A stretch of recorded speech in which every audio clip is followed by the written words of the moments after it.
بچوں، آج کا ہمارا عنوان ہے ترقی پسند تحریک کی تاریخ اور اس کی ادب میں خدمات۔ دیکھیے، پہلے ہم جان لیتے ہیں کہ تحریک کیا چیز ہوتی ہے۔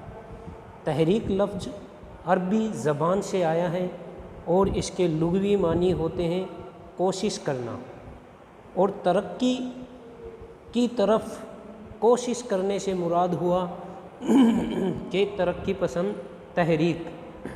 دیکھیے، یہ جو ترقی پسند تحریک ہے یہ ایک مقصدی تحریک تھی، اس میں کوئی مقصد چھپا ہوا تھا۔ ہم یوں کہہ سکتے ہیں اصطلاح کی طور پر کہ کسی چیز کی شروعات کرنا تحریک کہلاتی ہے، اور اس میں بھی ایک مقصد تھا۔ مقصد یہ تھا کہ ہندوستانیوں کو، جو دبے کچلے مظلوم لوگ تھے، ان کو آزادی کی طرف آمادہ کرنا، ان میں شعور پیدا کرنا اور ہندوستان کی عوام کو پورے ہندوستان کے ماحول سے وابستہ کروانا، یا یوں کہہ لیجئے کہ ترقی کی طرف ہندوستان کا قدم بڑھانا، یہ ان کا ایک مقصد تھا۔ اور ان کا مقصد تھا کہ ادب میں انسان دوستی پیدا ہو، یا پھر مطلب یوں کہہ سکتے ہیں کہ عوام کو مذاہب سے دور ہٹا کر اور مقصد کی طرف لے کر جانا، ترقی کی طرف لے کر جانا۔ دیکھیے، اس کی جو معیار ہے وہ قائم ہوئی تھی ہندوستان سے باہر لندن میں، اور آج ہم اس پر چرچا کرنے جا رہے ہیں۔ انہوں نے لکھا ہے کہ اردو ادب اور خاص طور پر اردو نثر علی گڑھ تحریک کے بعد ترقی پسند تحریک کے احسان سے بے حد گرہ بار ہے۔ اس تحریک نے جو خدمت انجام دی وہ کسی طرح سے کم نہیں۔ اس نے محنت کش انسانوں کو ادب کا ہیرو بنایا اور شہزادے کے سر سے تاج اتار کر اس کے سر پر سجایا۔ یہ اس تحریک کا ہی تو کمال ہے کہ ہمارے ادب میں کھیتوں اور کھلیانوں کی سوندھی سوندھی خوشبو بس گئی، اور کسان و مزدور کا پسینہ اس کی تراوت کا سامان بن گیا۔ دیکھیے، اس کے پس منظر پر ہم چرچا کرتے ہیں۔ 20ویں صدی کی جو 20ویں صدی تھی اس کی چوتھی دہائی میں ہمارے ادب میں دو نئی تحریکوں کا آغاز ہوا۔ پہلی ترقی پسند تحریک اور دوسری حلقہ ارباب ذوق کے نام سے موسوم کیا یعنی جانی گئی۔ یہ تحریکیں ہندوستان کے مخصوص سیاسی اور سماجی حالت کے پس منظر میں وجود میں آئیں۔ ان کے محرکات میں مغرب کی بعض ادبی تحریکوں کے علاوہ عالمی سیاست کا بھی حصہ رہا۔ یہ وہ زمانہ تھا جب ساری دنیا میں کارل مارکس کے نظریات کی دھوم مچی ہوئی تھی، یعنی کارل مارکس کی جو سوچ تھی، اس کے نظریے تھے، ان کی دھوم، وہ انہوں نے جو اپنی کتابیں، اپنی تحریریں لکھی تھی، جن کو پڑھ کر لوگوں نے پوری دنیا میں آزادی کا بگل بجا دیا تھا، نئی طرز کا بگل بجا دیا تھا، تو اس کے اثرات ظاہراً طور پر ہم یوں کہہ سکتے ہیں کہ ہندوستان پر بھی اس کے اثرات قائم ہوئے۔ اب دیکھیے، انہوں نے اپنی کتاب سرمایہ میں سرمایہ اور محنت کے مسائل کو بڑے متاثر کن انداز میں پیش کیا۔ انہوں نے سرمایہ دار کو ظالم اور مزدور کو مظلوم قرار دیا۔ ان کا دیا ہوا یہ نعرہ کہ دنیا کے تمام مزدوروں ایک ہو جاؤ، پانے کے لیے ساری دنیا ہے اور کھونے کے لیے صرف زنجیریں، یہ بڑا ہی مشہور نعرہ تھا اس زمانے کا۔ تو دیکھیے، یہ جو تحریک ہے وہ دنیا کے تمام دبے کچلے اور مظلوم لوگوں کا سہارا بن چکی تھی۔ اب دیکھیے، جو کارل مارکس کے نظریات تھے، ہمارے کچھ مشہور، کچھ چنندہ ادیب لندن میں پڑھنے کے لیے گئے ہوئے تھے، ان لوگوں نے وہاں پر ہندوستان کی طرف سے جو انجمن ہوتی تھی اس میں ہندوستان کی طرف سے شرکت کیا کرتے تھے۔ جب ان نظریات کو انہوں نے سنا، جانا، پرکھا، تو ان کے دل میں بھی اپنے ملک کے لیے کچھ کرنے کا جذبہ طاری ہوا اور اپنے ملک کو ترقی کی راہ پر لے جانے کا جذبہ طاری ہوا، غلامی سے آزادی کی طرف لے جانے کا جذبہ طاری ہوا۔ تو یہ تحریک ان سب چیز سے واقفت اور مناسبت رکھتی ہے، اور ہندوستان میں اس تحریک کے آغاز کا جو شروعاتی حصہ ہے وہ لندن سے ہی شروع ہو جاتا ہے، لندن میں ہی اس کی کاوشیں، اس کی کوششیں شروع ہو جاتی ہیں۔ اب دیکھیے آگے ہم اس کے بارے میں جانتے ہیں کہ دبے کچلے اور مظلوم لوگوں کی یہ تحریک کیا تھی۔ کارل مارکس کی جو تحریک تھی وہ شاہراہ بن چکی تھی پوری دنیا میں۔ تو کارل مارکس کے ان نظریات سے متاثر ہو کر لینن کی سرپرستی میں روس میں 1917 عیسوی میں انقلاب ہوا۔ 1917 کے روسی انقلاب نے ہندوستان کی آزادی کی اس جد و جہد کو ایک نئی روح دی۔ اس کا اثر اردو شعر و ادب پر بھی ہوا، اور یہ احساس عام ہوا کہ شاعر و ادیب جو اپنے سینے میں درد مند دل رکھتا ہے ان سب باتوں سے بے خبر نہیں رہ سکتا، لہٰذا شعر و ادب میں سیاسی خیالات کا اظہار ہونے لگا۔ جو شاعر پہلے رومانیت کی شاعری کیا کرتے تھے، رومانٹک شاعری کر رہے تھے، وہ شاعر اس سے متاثر ہو کر اس طرف آنے لگے، اس کی طرف متوجہ کرنے لگے۔ تو ہم یوں کہہ سکتے ہیں کہ اس کے اثرات شعر و ادب پر پڑے، اردو ادب پر پڑا۔ تو یہ اردو ادب کی ایک اولین وہ تحریک ہے جس نے آزادی کے لیے اپنے کام کو انجام دیا۔ تو دیکھیے اب یہ اس میں شعر و ادب میں سیاسی خیالات کا اظہار ہونے لگا۔ اب اصلاح پسند کا دور ختم ہوا، اس کی جگہ انقلاب کا تصور ابھر رہا تھا۔ اقبال، جوش چکبست، پریم چند، سدرشن اور نیاز فتح پوری جیسے ادیبوں اور شاعروں کی تخلیقات نے نئے انقلابی تصورات کے لیے راستہ ہموار کر دیا تھا۔ اب ایسا ماحول بن چکا تھا، اس ماحول میں جب 1932 عیسوی میں نوجوان افسانہ نگاروں کی کہانیوں کا ایک مجموعہ انگارے کے نام سے شائع ہوا، اس میں سجاد ظہیر، احمد علی اور رشید جہاں کی کہانیاں شامل تھیں۔ ان کہانیوں نے مذہبی عقائد اور اخلاقی قدروں پر ضرب لگائی تھی، جس پر شدید اعتراض کیا گیا اور حکومت نے یہ کتاب ضبط کر لی۔ یہیں سے اردو ادب میں ایک نئی لہر ابھری تھی جو آگے چل کر ترقی پسند تحریک کی صورت اختیار کر گئی۔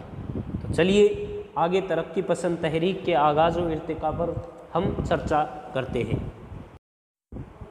دیکھیے ترقی پسند تحریک کا آغاز و ارتقاء پر ہم چرچا کر رہے ہیں، تو اردو ادب میں ترقی پسند تحریک کی ابتدا انقلاب روس اور اس کے بعد میں علمی اور سیاسی صورت حال کے زیر اثر ہوئی۔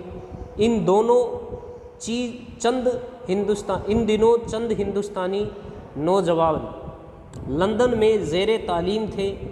ان میں چند کے نام یہ ہیں: سجاد ظہیر، ملک راج آنند، جیوتی گھوش، پرمود سین گپتا اور محمدین تاشر وغیرہ۔ تو چلیے آگے ہم چلتے ہیں، اس کے آغاز پر چرچا کرتے ہیں۔ یہ وہ زمانہ تھا جب ہٹلر کی سرگردگی میں فاشزم کی تحریک یعنی فاشیواد جمہوریت اور عالمی امن کے لیے خطرہ بن کر ابھر رہی تھی۔ یورپ کے ادیب اور فنکار اور دانشور اس خطرے کو محسوس کرتے ہوئے فاشزم کے خلاف صف آرا ہوئے، لہٰذا 1935 عیسوی میں پیرس کے ایک مقام پر انہوں نے ایک عالمی کانفرنس کی۔ اس کانفرنس میں دنیا بھر کے ادیب شامل تھے۔ اس کانفرنس میں ہمارے ملک کی طرف سے ملک راج آنند اور سجاد ظہیر نے شرکت کی۔ انہوں نے دیگر نوجوانوں کی مدد سے انجمن ترقی پسند مصنفین کے نام سے ایک انجمن قائم کی۔ اب دیکھیے یہ انجمن ترقی پسند مصنفین کیا تھی۔ انجمن ترقی پسند مصنفین کی طرف سے ایک اعلان نامہ بھی شائع کیا گیا، جس میں کہا گیا کہ اب پرانے خیالات کی جڑیں ہل رہی ہیں اور نیا سماج جنم لے رہا ہے۔ ایسے میں ہندوستانی ادیبوں کا فرض ہے کہ اس تبدیلی کو اپنی تحریروں کے ذریعہ اجاگر کریں اور ملک کو ترقی کے راستے پر لگانے میں مدد دیں۔ ادب کو عوام کے نزدیک لائیں اور اس میں حقیقت کا رنگ بھریں۔ اس کو ہم ترقی پسند کہتے ہیں یا ترقی پسندی کہتے ہیں۔ اب یہ جو اعلان تھا یہ عام ہو گیا تو عوام بھی اس کی طرف متاثر ہوئی۔ تو دیکھیے یہ اعلان نامہ ہندوستان کے بہت سے تعلیم یافتہ لوگوں کو بھیجا گیا اور ان سے درخواست کی گئی کہ ملک میں اسے عام کریں۔ اسی سال سجاد ظہیر بھی تعلیم مکمل کر کے ہندوستان لوٹ آئے، جس سے انجمن کی سرگرمیاں اور بھی تیز ہو گئی۔ 1936 عیسوی میں اب یہ جو ترقی پسند تحریک تھی، انجمن ترقی پسند مصنفین کی ایک کل ہند کانفرنس ہوئی۔ اس کانفرنس کے انعقاد سے ترقی پسند تحریک کی ایک باقاعدہ شکل مقرر کی گئی یا ہو گئی۔ ہندوستان کے تمام نامور ادیبوں نے اس کانفرنس میں شرکت کی، یعنی پورے ہندوستان میں جتنے بھی نامور ادیب تھے، جتنے بھی نقاد تھے، جتنے بھی شاعر تھے، یہ کہہ سکتے ہیں کہ جتنے بھی ادب سے جڑے ہوئے لوگ تھے، ان سب نے شرکت کی اور اس کے ایک ایک جو اصول تھے، ضابطے تھے، ان پر غور و فکر کیا اور پھر اس سے جڑتے چلے گئے۔ یعنی جو شاعر، جیسے کہ شاعروں نے بھی اس میں بڑا بڑھ چڑھ کر حصہ لیا، ادیبوں نے، شاعروں نے بہت حصہ لیا۔ ان میں جو ادیب تھے، شاعر تھے، وہ شاعر تھے جو شاعر حسن و عشق، اصلاحی تحریک کی طرف کام کر رہے تھے یا پھر رومانی تحریک سے جڑے ہوئے تھے اور اپنے جو جوہر تھے اور جو اپنے فن کے مظاہرے تھے وہ پیش کر رہے تھے۔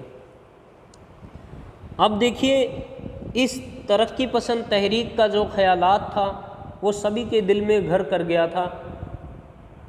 اس کے سبب کیا ہوا کہ سارے ادیب اور شاعر اس سے جڑتے چلے گئے اور ان لوگوں نے ایک نیا موضوع مان لو یا ایک نیا عنوان اپنے ادب میں، اپنے پیرائے میں شامل کر لیا۔ وہ یہ تھا کہ اب وہ لوگوں کو مقصد سے وابستہ کروا رہے تھے۔ اب وہ اصلاح نہ کر کے ان کو مقصد بتا رہے تھے۔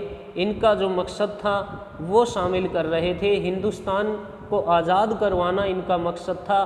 اپنے نظریات عوام کے سامنے پیش کیے جا رہے تھے یا کرتے رہتے تھے۔ تو آگے اس کی جو نیو رکھی گئی 1936 عیسوی میں اس کو قائم کیا گیا، یا پہلا جو اس کا جلسہ ہوا اس میں جو صدارت دی گئی وہ پریم چند کو دی گئی اور صدارت کا خطبہ بھی پریم چند سے ہی پڑھوایا گیا۔ تو دیکھیے اب آگے چلتے ہیں اسی سلسلے میں لگاتار۔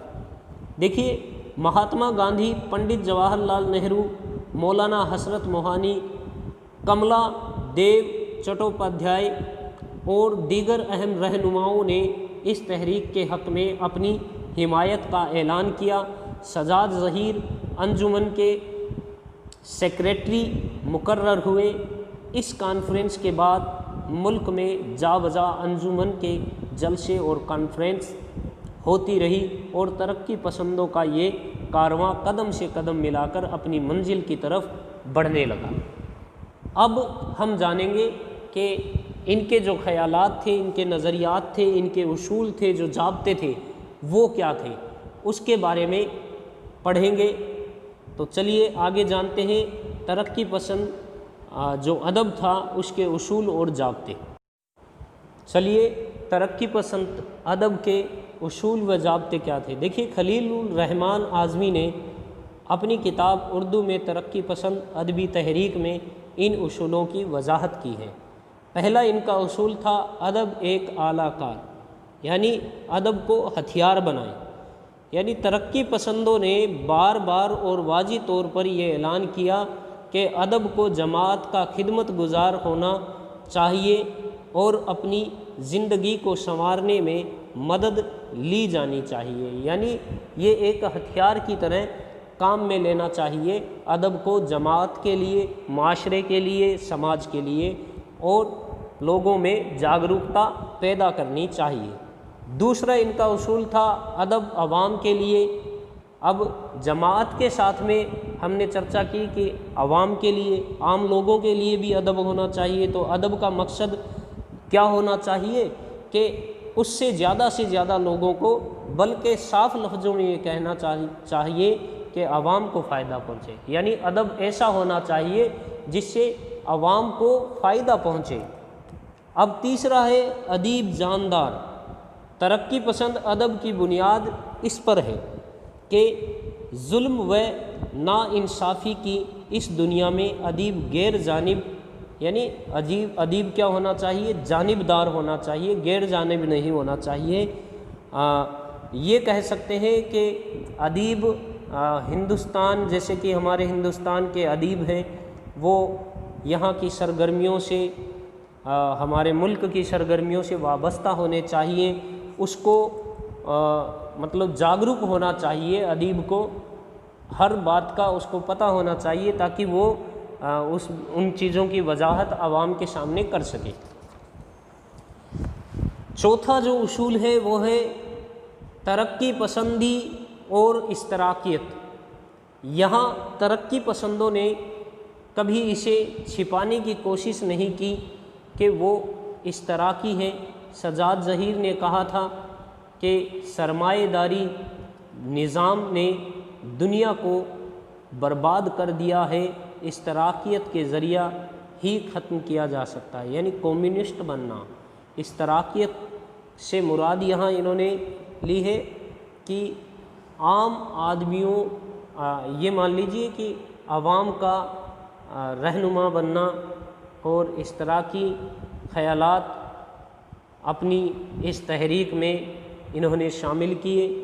تو یہ صاف طور پر کہتے بھی تھے کہ ہم لوگ کیا ہیں، اشتراکی پسند ہیں۔ پانچواں ایک اور اصول انہوں نے اس کا پیش کیا ہے، وہ ہے پیغام زیادہ اہم ہے۔ یعنی ترقی پسندوں نے کہا کہ ادب کی فنی تقاضے اتنے اہم نہیں جتنے کہ ادب کی مقصدیت، یعنی مقصد یہ ہونا چاہیے کہ عوام تک پیغام کو پہنچایا جا سکے۔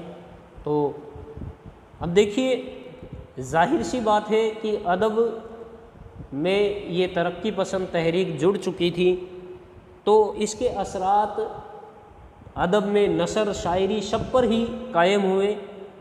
تو اب ہمارا جو آگے کا ٹاپک ہے وہ اردو شاعری پر، مطلب ترقی پسند تحریک کے جو اثرات ہیں، ترقی پسند تحریک سے وابستہ جو شعراء ہیں ان کی شاعری پر چرچا کریں گے۔